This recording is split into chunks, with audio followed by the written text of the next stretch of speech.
يا أهل بيت النبي يا أهل الصفاء والمناجاة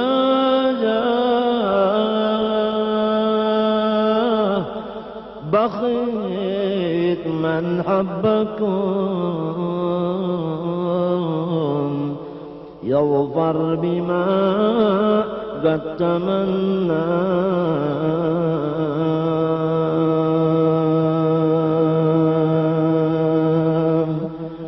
يا أهل بيت النبي يا أهل الصفاء والمناجاة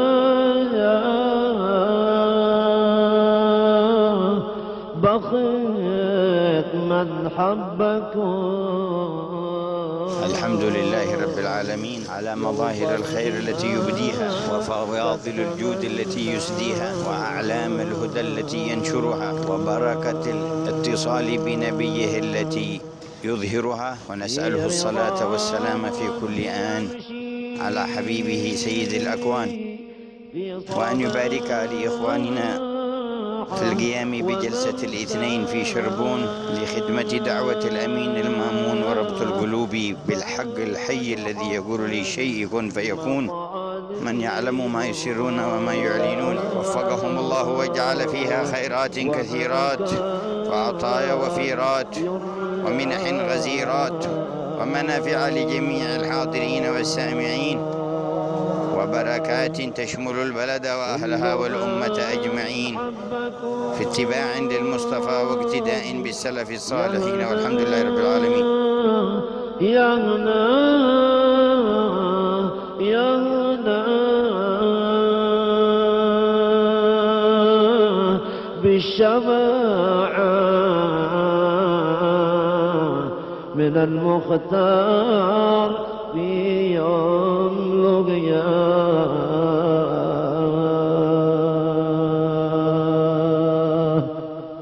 Sudah menemukankah kita rasanya iman yang ada di dalam hati? Nabi mengatakan akan merasakan rasanya iman. Tanyakan kepada diri kita, kalau kita sholat sudah tahukah rasanya sholat seperti apa? Saat kita membaca Quran, sudah nikmatkah kita saat membaca Quran? Ketika kita bersedekah, sudah legakah kita karena mampu meringankan beban dan musibah orang lain? Ataukah ibadah kita hanya transaksi dan transaksi saja? Saya bersedekah begini kepengen dapat 10 kali lipat.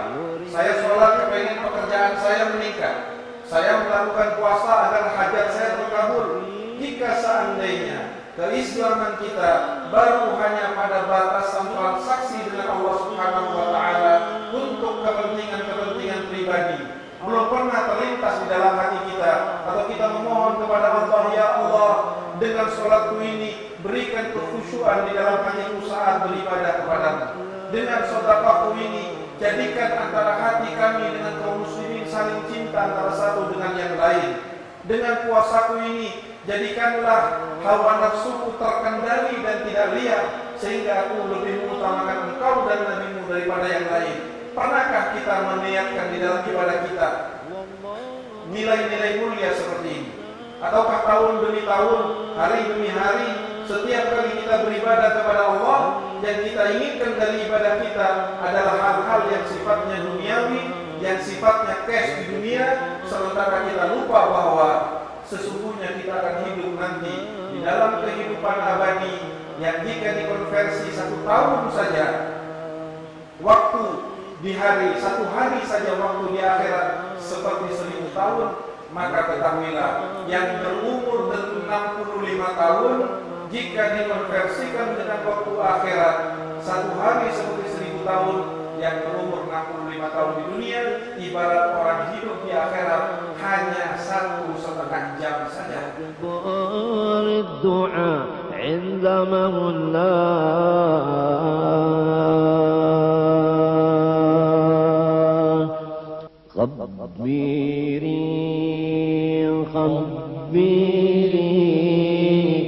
خبيري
saja bangga terhadap Rasulullah.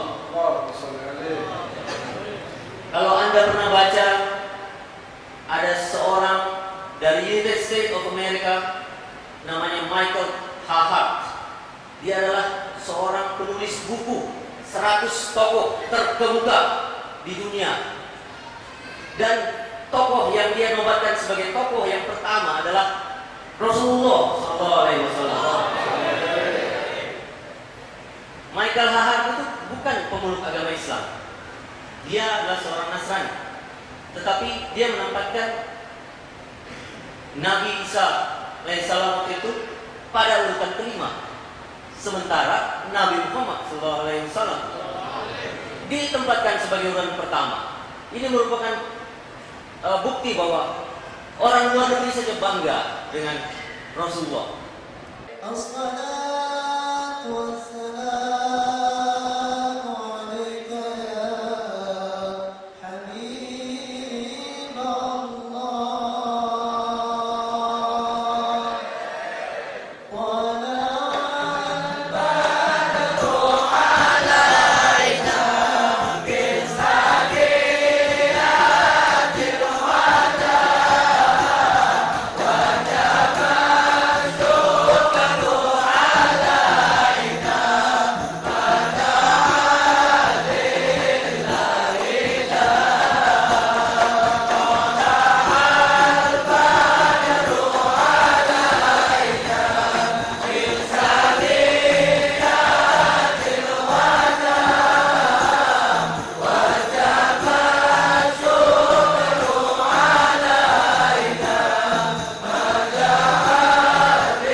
Ingat betapa Nabi Muhammad wafat.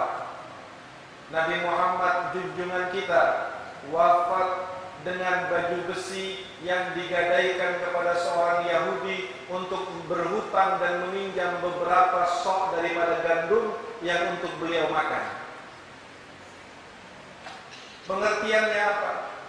Bahwa Nabi SAW bisa saja meminjam kepada orang Muslim.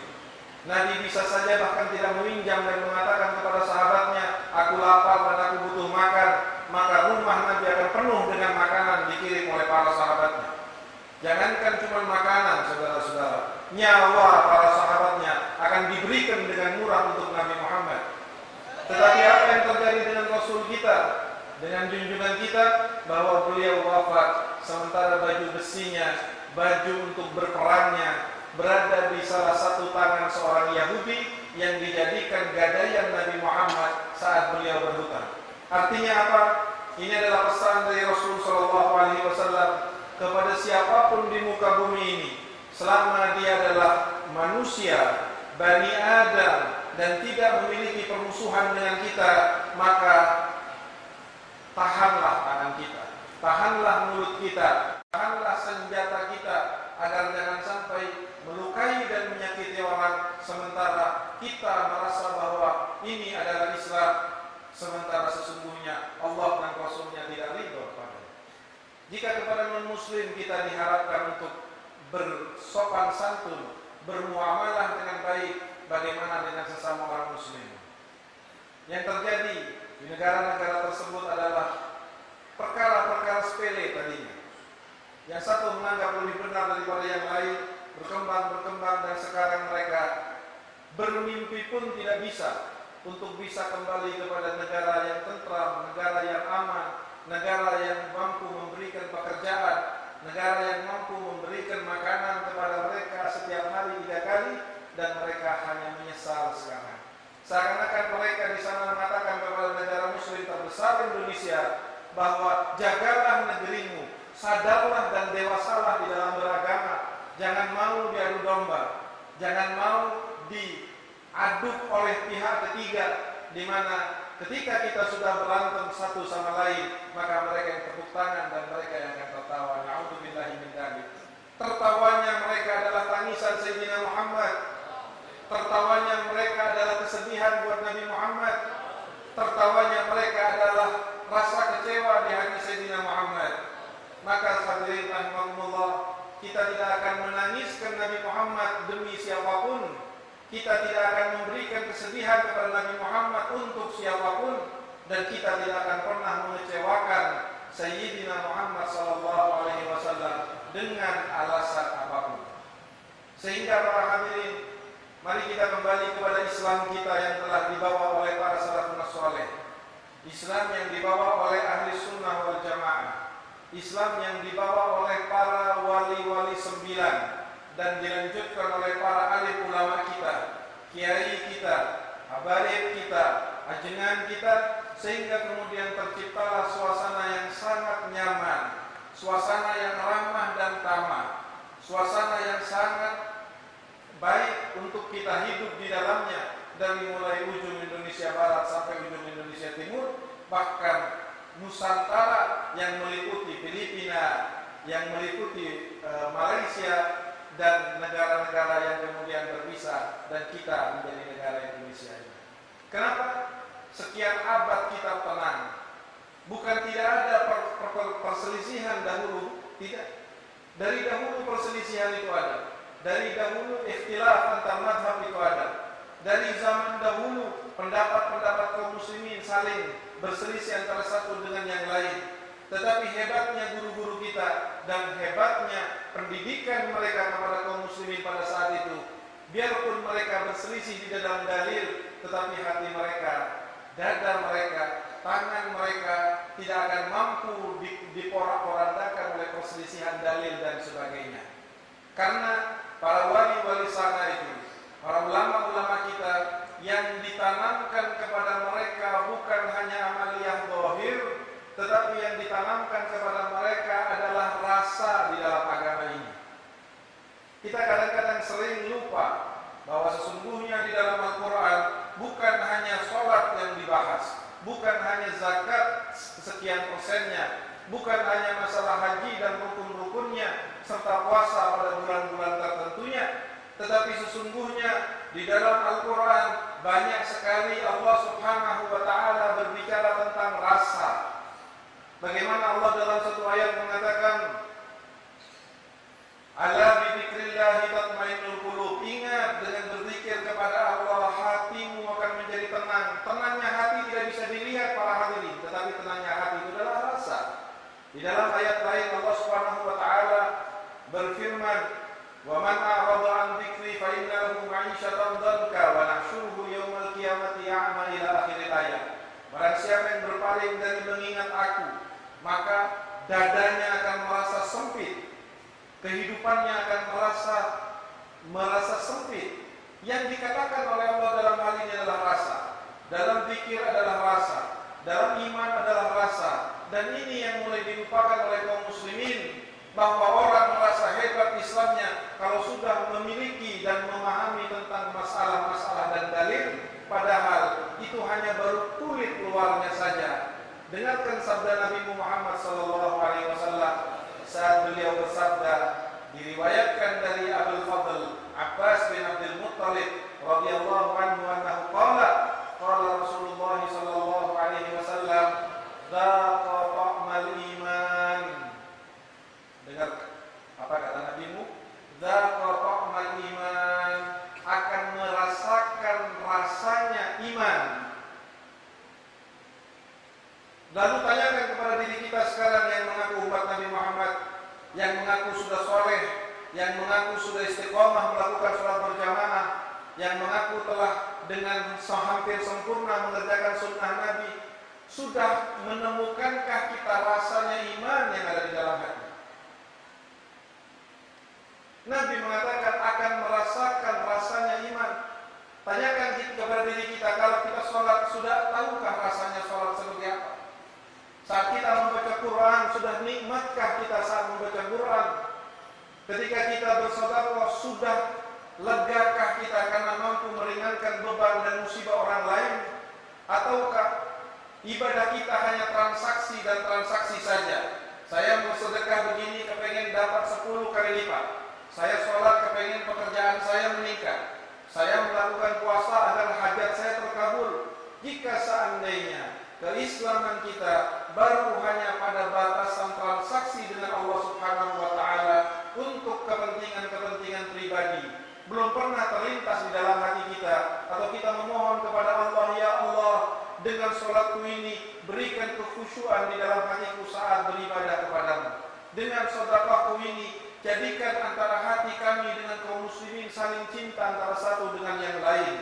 Dengan puasaku ini jadikanlah hawa nafsuku terkendali dan tidak liar, sehingga aku lebih mengutamakan engkau dan nabimu daripada yang lain. Pernahkah kita meniatkan di dalam ibadah kita nilai-nilai mulia seperti ini?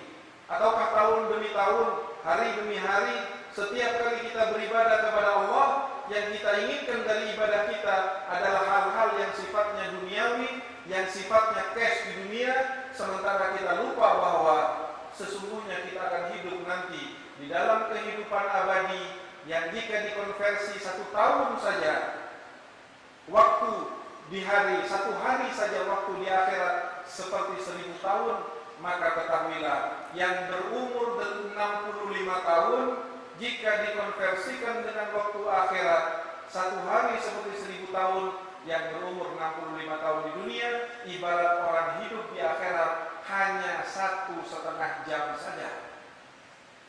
Mari kita jangan sia-siakan para hadirin keislaman kita, taklim kita, majelis kita, perkenalan kita dengan para ulama, persaudaraan kita sesama kaum muslimin.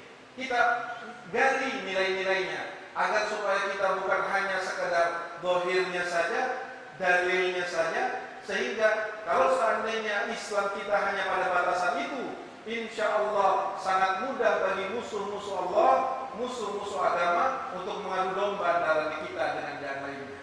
Namun jika seandainya keislaman kita dan keimanan kita mampu masuk ke dalam hati kita, mampu menyinari batin kita, sehingga agama ini adalah rasa, selain agama itu juga adalah amaliyah yang wajib kita lakukan, maka kita akan hidup sebagaimana para sahabat Nabi SAW. Kita akan berada dalam kondisi sebagaimana para zaman tabi'in hidup. Kita akan memiliki dan mengembalikan Islam yang kita hidup di zaman sekarang ini sebagaimana Islam yang sangat hangat yang dibawa oleh para pewaris-pewaris Nabi yang sesungguhnya, ulama-ulama yang soleh yang mengajarkan bukan hanya dengan kemampuan dalil dan kemampuan bicaranya, tetapi mereka betul-betul selain mengajarkan keislaman, mereka juga menunjukkan jalan bagaimana kaum muslimin supaya hatinya juga Islam, hatinya juga iman, hatinya juga merasakan sesuatu yang seandainya hati kita ikut sujud kepada Allah pada saat kita sujud, maka ketahuilah hati kita tidak akan pernah bangun lagi dari sujudnya dan akan senantiasa sujud. الأنبياء يقولون نفسي نفسي، وحبيبنا محمد يقول أنا لها أنا لها أنا لها. ما خلق ربنا ذا الكون لولا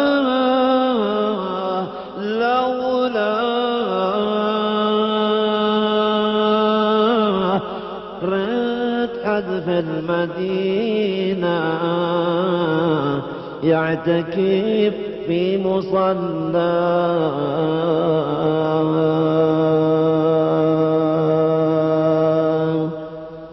والف صلوا على من حبه الله وسماه خاتم الرسل